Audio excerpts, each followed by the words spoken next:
کہ زیر و بم سے ساز خلقت کا جہاں بنتا گیا، یہ زمین بنتی گئی، یہ آسماں بنتا گیا، میری گھٹی میں پڑی ہے ہو اہل اردو زبان، جو کہ میں کہتا گیا حسن بیاں بنتا گیا۔ تو آج میں اس شخص کو آواز دے رہا ہوں جس کی زبان حسن بیاں کی خوبصورت تصویر ہے، اور جب بولتا ہے تو لوگ سنتے ہیں، سب سنتے ہیں۔ آج کلیدی خطبہ وہی ادا کریں گے جو آج کا موضوع ہے، اردو تحقیق و تنقید مغربی بنگال میں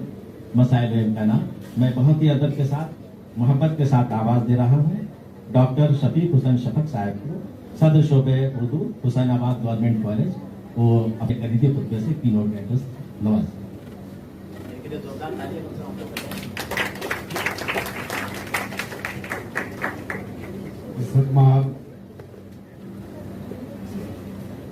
ظہیر انور صاحب کی اجازت کے ساتھ، پروفیسر گیلانی صاحب، پروفیسر ڈاکٹر عباس نیر جو میرے بڑے بھائی ہیں اور لکھنؤ یونیورسٹی کے شعبہ اردو کے صدر ہیں اور اردو ادب کا موجودہ ہیڈ وقار ہے،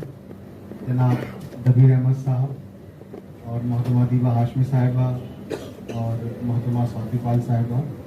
اور ہمارے آج کے اس سیمینار کے کنوینر اور وہ جناب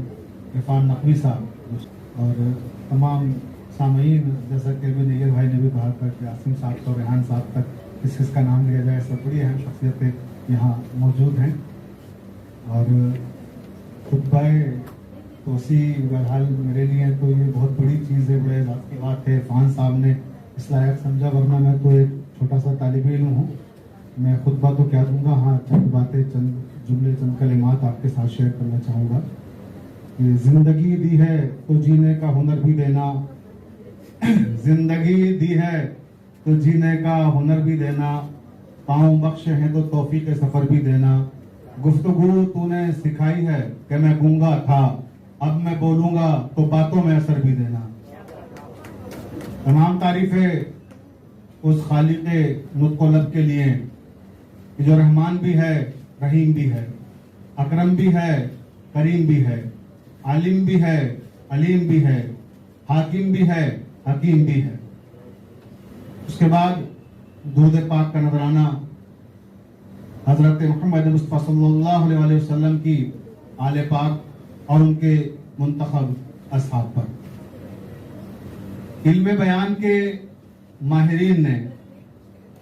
کسی شے کی تفہیم کے لیے 3 زاویے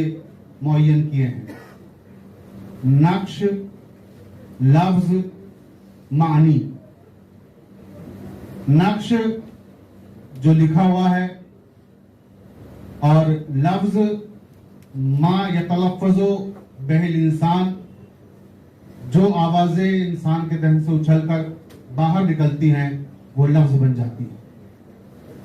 تو اختلاف نہ نقش پر ہوتا ہے، اختلاف نہ لفظ پر ہوتا ہے، اختلاف تیسری شے سے شروع ہوتا ہے، یعنی معنی سے۔ معنی یعنی جو میں نے کوئی کلمہ استعمال کیا اور اس کے جو معنی میں نے مراد لیے، وہ معنی جو متکلم مراد لے رہا ہے، سامع بھی وہی مراد لے رہے ہیں یا نہیں لے رہے ہیں، یہاں سے اختلافات کا آغاز ہوتا ہے کہ معنی ہر شخص اپنی سطح ذہن کے مطابق اخذ کرتا ہے۔ جتنا جس کے پاس شعور ہوتا ہے، جتنا جس کے پاس علم ہوتا ہے، جتنا جس کے پاس فہم و فراست ہوتی ہے، اسی اعتبار سے وہ معنی اخذ کرتا ہے۔ تو اختلافات کا آغاز معنی سے ہوتا ہے، اور جہاں سے اختلافات کا آغاز ہوتا ہے وہیں سے ایک نقاد کا کام شروع ہوتا ہے۔ تو یہ کیونکہ جلسہ ہمارا تنقید کے حوالے سے ہے، اور مجھے تنقید کے حوالے سے ہی گفتگو کرنا ہے، اور خاص کر مغربی بنگال کے حوالے، جو جیسا کہ بھی نگر بھائی نے بھی ہمارے کہا اور بہت اہم بات کہی کہ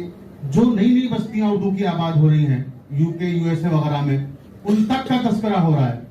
لیکن مغربی بنگال کو نظر انداز کیا جا رہا ہے۔ آخر اس کی وجوہات کیا ہیں، اس کے اسباب کیا ہیں، جبکہ یہاں کا علمی، ادبی، تاریخی، تنقیدی ایک طویل سلسلہ ہے، اور کسی بھی اعتبار سے یہ کسی دوسرے دبستان سے کم نہیں ہے۔ اس کے پاس علمی سرمایہ، اس کے پاس ادبی سرمایہ دوسرے جو ہمارے دبستان ہیں، چاہے وہ لکھنؤ ہو، چاہے وہ دہلی ہو، چاہے وہ رامپور ہو یا اور دیگر دبستان دکن ہو، ان سب کے پاس جس طرح سے علمی اثاثہ ہے، اسی طرح سے یہاں بھی ایک علمی اور ادبی روایت برسوں سے قائم ہے. لیکن شاید میں سمجھتا ہوں اس کا ایک جو ریزن نہیں سمجھ میں آیا ہے کہ جو نظر انداز کیا جا رہا ہے، اس کی وجہ یہ ہے کہ جو ابھی ایک جملہ دبیر احمد صاحب نے کہا کہ میں طالب علم ہوں. اب ہر آدمی طالب علم کہہ رہا ہے، آپ مسکرا دیتے نا. تو دیکھیے یہ ہوتا کیا ہے کہ مغربی بنگال والے لوگ، میں نے جو انالیسس کیا ہے، جو تجزیہ کیا ہے، میں اپنا تجزیہ پیش کر رہا ہوں، ہو سکتا ہے بہت سے لوگ اس سے متفق ہوں اور بہت سے متفق نہ ہوں. یہاں علمی روایتیں ہیں، تہذیبی روایتیں ہیں، بہترین نقاد یہاں موجود ہے، بہترین ادیب یہاں موجود، بہترین افسانہ نگار، بہترین ڈرامہ نگار، ہر صنف میں کام ہو رہا ہے. آپ جس صنف میں کہیے میں کوئی نہ کوئی ممتاز نام دے دوں گا، یہاں سے ہر صنف میں مل جائے گا آپ کو. لیکن یہاں والے لوگ دوسری ریاستوں کی طرح، دوسری دبستانوں کی طرح اپنا خود ڈھنڈورا نہیں پیٹتے. بنیادی وجہ کیا ہے کہ یہاں کے لوگ پیسے دے کے طلباء سے کتابیں نہیں لکھ پاتے، یا یہ کہوں کہ خود اپنے آپ کو پروجیکٹ کرنے کے لیے اپنے آپ مقالے لکھ کے دوسروں کے نام سے نہیں چھپواتے. یہ ہے مغربی بنگال کو نظر انداز کرنے کی وجہ، کیونکہ وہاں ڈھیر لگے ہوئے ہیں، خود ہی سے کتابیں ایک دوسرے کے بارے میں لکھ رہے ہیں. من پورا حاجی بابو ہے، تمہارا حاجی بابو، وہ والی پرمپرا، وہ والی روایت ہے جو چلی آ رہی ہے. بہرکیف اب کیونکہ یہ خطبہ ہے اور ایک بڑی ذمہ داری مجھے دی عرفان صاحب نے، تو خطبہ تو میں نے کیونکہ لکھا ہے وہ 12 صفحے کا ہے، بڑا تفصیلی ہے، تو یہ موقع نہیں ہے کیونکہ پروگرام بہت تاخیر سے شروع ہوا سیمینار، اور اس کے بعد دوسرا سیشن بھی ہے، تو میں خطبہ تو نہیں پیش کر رہا ہوں، لیکن خطبے کے چند نکات ہیں جو آپ سے ڈسکس کرنا چاہوں گا اور اسی پر اپنی گفتگو کو تمام کر دوں گا. ایک ابھی بڑی خوبصورت بات اور بنیادی بات ہمارے بہت ہی عزیز ترین دوست پروفیسر عباس علی نے کہی تذکرے کے حوالے سے، کہ یہاں یہ وہ شہر ہے کلکتہ یا یہ وہ دبستان ہے بنگال جس کی ہم بات کر رہے ہیں، کہ جہاں تذکرہ نگاری کا بھی جب آغاز دوسری ریاستوں میں اور دوسرے دبستانوں میں ہو رہا تھا تو یہاں بھی خوبصورت تذکرے لکھے جا رہے تھے. تو جب یہاں بنیادی اور اساسی کام اس وقت بھی ہو رہے تھے اور آج بھی ہو رہے ہیں، تو پھر وجہ کیا ہے نظر انداز کرنے کی؟ کیوں اس دبستان کو نظر انداز کیا گیا؟ میں اس کے اسباب بھی بیان کروں گا. میں نے تفصیل سے جیسا عرض کیا مقالہ لکھا ہے اور وہ چھپ کے آئے گا، عرفان صاحب جب کتابی شکل میں چھپوائیں گے. یہ خطبہ میرا الگ ہے اور جو مجھے مقالہ پڑھنا ہے عرفان صاحب وہ الگ ہے، لیکن آج صرف خطبے کے چند نکات ان کی طرف اشارہ کرتا ہوں. انسان میں تنقیدی شعور ابتدا سے ہے، اسی بنیاد پر وہ کسی چیز کو پسند یا ناپسند کرتا ہے، قبول یا رد کرتا ہے. مثال کے طور پر اگر ہم ایک بچے کے سامنے چند کھلونے رکھتے تو وہ بچہ بھی ان کھلونوں میں سے اس کھلونے کو لیتا ہے کہ جس میں زیادہ چمک ہوتی ہے، جس میں زیادہ کشش ہوتی ہے، جس میں اٹریکشن ہوتا ہے، وہ اس کی طرف متوجہ ہوتا ہے. اسی متوجہ ہونے کو ہم تنقیدی شعور کہتے ہیں، کہ ہم کسی شے کی طرف متوجہ ہو رہے ہیں، کوئی چیز ہے جس کے اندر اٹریکشن ہے، اس کا شعور اگر ہمیں ہے تو اس کا مطلب یہ ہے کہ ہمارے اندر کہیں نہ کہیں نقاد موجود ہیں، کہ یعنی پیدائش سے، ابتدا ہی سے ہمارے اندر کہیں نہ کہیں نقاد موجود ہوتا ہے، تنقیدی شعور موجود ہوتا ہے. اگر ہم اچھے اور برے کی تمیز رکھتے ہیں، اگر ہم کھرے اور کھوٹے کو پرکھنے کا ہنر جانتے ہیں، تو جان لیجئے کہ پھر آپ کے اندر نقاد موجود ہے. اب یہ بات الگ ہے کہ آپ کا وہ تنقیدی جوہر کس شکل میں باہر آتا ہے، یا آپ کو بر وقت اچھے اساتذہ میسر ہو جائیں تو وہ جلا دیں اور وہ ہنر آپ کا سامنے آ جائے. ورنہ بہت سے لوگ بے ہنر رہ جاتے ہیں ہنر ہونے کے باوجود، کیونکہ انہیں اچھا استاد میسر نہیں آتا. تذکرہ نگاری جس کا بھی ذکر کیا گیا، کہ تذکرہ نگاری کی روایت بھی بہت قدیم ہے. مولانا عبدالحلیم شرن نے اپنے مجلد الگداز میں لکھا ہے کہ یونان میں گلدستوں کا رواج تھا. بیسیکلی جو یہ تذکرہ نگاری کا آغاز ہوا ہے وہ یونان سے ہوا، اور یونان سے ترجمہ ہوتے ہوئے وہ چیز عربی میں آئی، عربی سے ترجمہ ہو کر فارسی میں آئی، اور فارسی سے ترجمہ ہو کر ہمارے یہاں اردو میں آئی. اور ہمارے جتنے بھی اردو کے تذکرے ہیں شروعات کے، آپ دیکھیں وہ سارے فارسی میں لکھے گئے. کیوں؟ کیونکہ وہ زمانہ ہی فارسی کا تھا، اور اس زمانے میں سارے اردو والے بھی گویا فارسی بولتے تھے، فارسی لکھتے تھے۔ میر کے نکاتو شورا سے لے کر اور مولانا الطاف حسین خالد تک اور محمد حسین آزاد تک آپ دیکھیں جس شکل میں بھی تذکرہ ملے گا آپ کو، یعنی میں آب حیات کی بات بھی اس وقت کرنا چاہتا ہوں اس مرحلے پر، اور آب حیات مولانا محمد حسین آزاد کی جب بات کروں گا پھر واپس وہیں آؤں گا جہاں سے میں نے کلکتے کے حوالے سے بات شروع کی تھی کہ اگر کہیں نہ کہیں تعصب پایا جاتا ہے، لسانی تعصب ہو، چاہے علاقائی تعصب ہو، اور چاہے ذاتیات کی بنیاد پر تعصب ہو، تو انسان بڑے بڑوں کو نظر انداز کر دیتا ہے اور پھر انہیں وہ نظر نہیں آتے جن کا قد، جن کی قامت بہت بلند ہوتی ہے۔ مثلا جیسے دوسرے دبستانوں کو دبستان نے مغربی بنگال نظر نہیں آیا، اس کی وجہ کیا ہے؟ آپ دیکھیں آب حیات مولانا محمد حسین آزاد نے کتنی مارکت العرا کتاب لکھی، تنقید کی، اگر باضابطہ باقاعدہ بنیاد اور اساس اگر تسلیم کیا جائے تو آب حیاتی کو تسلیم کیا جاتا ہے کہ آب حیات سے ہی وہ ایک طرح سے تنقید کا آغاز ہوا، اور بنیادی تنقیدی کتاب وہ ہے، اور مقدمہ شعر و شاعری خانی کا۔ یہ دو ہماری بنیادی کتابیں ہیں، جس طرح ارسطو افلاطون کی ادھر سے بنیادی کتابیں ہیں دو، ادھر ہماری یہ دو بنیادی کتابیں ہیں۔ لیکن آپ دیکھیے مولانا محمد حسین آزاد نے آب حیات میں آپ دیکھیے اس میں کس کا مومن خواہ مومن کا ذکر نہیں کیا، یعنی ان کے زمانے کے ایک اہم شاعر مومن خواہ مومن میں نظر نہیں آئے۔ کئی ایسے معمولی شعراء کا ذکر بھی کر دیا کہ اگر جن کا ذکر نہ ہوتا تو بھی کوئی فرق نہ ہوتا اس تذکرے کی اہمیت پر، اس کتاب پر، لیکن مومن کے نہ ہونے سے فرق پڑتا ہے۔ مومن کو نظر انداز کرنے کا مطلب ظاہری اعتبار سے یہی ہے کہ کہیں نہ کہیں کوئی نہ کوئی رنجش ضرور رہی ہوگی محمد حسین آزاد کا، جس کی وجہ سے مومن خواہ مومن کو نظر انداز کیا گیا۔ اس مومن کو نظر انداز کیا گیا کہ جس کے لیے مرزا غالب جیسا شاعر کہہ رہا ہے کہ ایک شعر کے بدلے میں پورا دیوان لے لیجیے، تم میرے پاس ہوتے ہو گیا جب کوئی دوسرا نہیں ہوتا۔ تو ایسے شاعر کو نظر انداز کرنے کا مطلب یہ ہے کہ نظر انداز کرنے کی روایت بھی پرانی ہے۔ تو اہل بنگال، اے میرے عزیز دوستوں، اگر آپ کو بھی نظر انداز کیا گیا ہے تو پھر آپ رنجیدہ نہ ہوں، یہ روایت بھی پرانی چلی آ رہی ہے۔ آپ اس کے ذریعے پہچان لیجئے گا کہ یقینی طور پہ کہیں نہ کہیں لسانی تعصب ہے یا کسی نہ کسی اعتبار سے ذاتی رنجشیں ہیں کہ جو دوسرے خطے کو، دوسرے اسٹیٹ کو برداشت نہیں کرنا چاہتے ہیں کہ ساری فضیلتیں، ساری منقبتیں ہمارے نام لکھی جائیں۔ مجھے وقت کا اندازہ نہیں ہے، اگر اجازت ہو تو اور تھوڑا پڑھا دوں یا بس، کیونکہ اب وقت بہت زیادہ ہو رہا ہے اور میں نے تو صرف 2-3 دن میں